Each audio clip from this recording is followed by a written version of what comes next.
المخرج فلا يجدونه حتى ينادي مناد من السماء يسمع أهل كل لغة بلغتهم يعم أهل الأرض جميعا.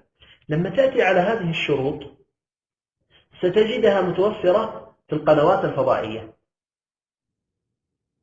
نداء سماوي يسمع أهل كل لغة بلغتهم يعم أهل الأرض جميعا. كان يشبك القنوات الفضائية. القنوات الفضائية من أين تصدر؟ من الأقمار الصناعية، صح ولا لا؟ وهي موجودة في السماء. طيب الأمر الثاني، بكم لغة موجودة؟ كل لغات العالم موجودة هي فقط في اليمن ولا في كل أقطار العالم؟ في كل أقطار العالم. إذن لها الثلاث الشروط منطبقة عليها. يعني كأن الآثار تشير إلى أن المهدي عليه السلام سيخرج في زمن الحضارة الحديثة. المهدي عليه السلام سيخرج في زمن الحضارة الحديثة. تفضل خلي. لا مش مسجل. والله يبغى مسجل مش ذكر البيت بس. طيب فالحاصل بالأمر على أنه هذه الثلاث الشروط كلها موجودة قلنا في القنوات الفضائية. كأنه يشير لنا يعني في الأثر يقول لك ستستمر فتنة الشام حتى تسمع في القنوات الفضائية على أن نشرة الأخبار تعلن أن المهدي يبايع بين الركن والمقام. في ذاك الوقت تهدأ فتنة الشام. ليش تهدأ؟ لأن أصلا أهل الأرض كلهم يأتون يجتمعون عليه. يأتي الناس مدينة في فوضى. قال يا جابر وأن يكون خلاف في كل أرض. خلاف في كل أرض. اليمن يسلمون، الشام تسلم، مصر تسلم، العراق تسلم. فعندها تهدأ الفتن التي عندهم. يا جابر وأن يكون خلاف في كل أرض. في كل أرض، بل حتى تبلغ أرض الحرمين سنأتي عليها. فالحاصل بالأمر على أنه يشير كأن المهدي عليه السلام في هذه الحضارة الحديثة. وهذا حقيقة رد على بعض علماؤنا ومشايخنا الذين لم يتفقهوا فقه كامل في هذا الباب، يعني ضعيفين من ناحية التعامل مع أحاديث الفتن. في إهمال، إما إهمال متعمد أو مسيس أو أنه يعني الغفلة والخوف من هذا الباب. وإلا فالصحيح فيها على أن هذا الباب له فقه.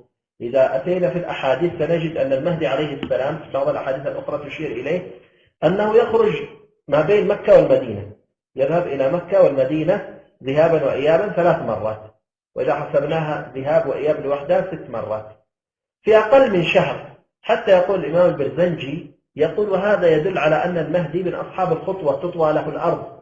بالطبع البرزنجي في زمنه قبل الحضارة هذه الحديثة، لكن لو هذا الحضارة الحديثة أمر عادي جدا أنه يذهب ويأتي. الأمر الثاني أيضا في الملحمة العظمى الرسول صلى الله عليه وسلم يتكلم عن الملحمة فيقوم إليه عمران بن الحصين فيقول يا رسول الله من إمام الناس يوم ذاك؟ من هو الخليفة على المسلمين؟ قال مهدي رجل صالح من أمتي.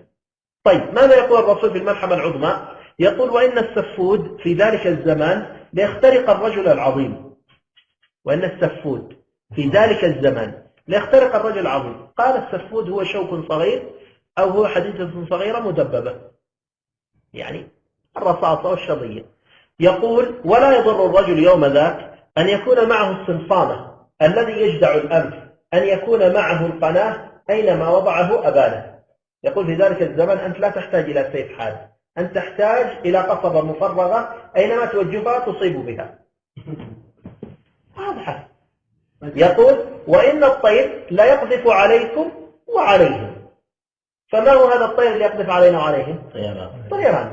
يقول وإن الطير لا يرشقكم من أجنحته بنيزك من نار. النيزك قال قطعة الحديد التي تكون فوق رأس الحربة، الحديدة التي تكون فوق رأس الحربة ومدببة وتكون ملتهبة نار تنطلق من جناح الطائر.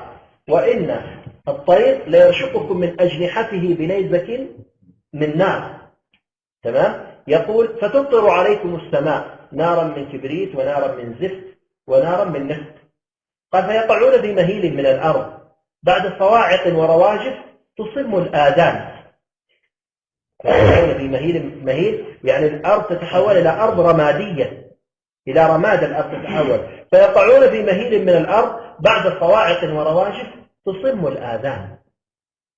فما هي هذه إذا كانت سيوف ورماح وخيول؟ مش معقولة يأتينا أصوات بهذا الشكل تصم آذاننا. الأرض ترتعد تهتز وصوت كمثل صوت الرعد يضرب، يعني إشارة إلى الطائرات والهواء. طيب، وكذلك الآثار في هذا الباب كثيرة، إلا أن قلنا الإهمال الفقهي في هذا الباب، فقه التحولات ضعف جانبه عند العلماء، وإلا موجودة في كتب الفتن وكتب السنن. طيب، نرجع مرة أخرى إلى أحداث الشام. يقول فيها أن صاحب الفتنة في الشام رجل يقال له الأصهر،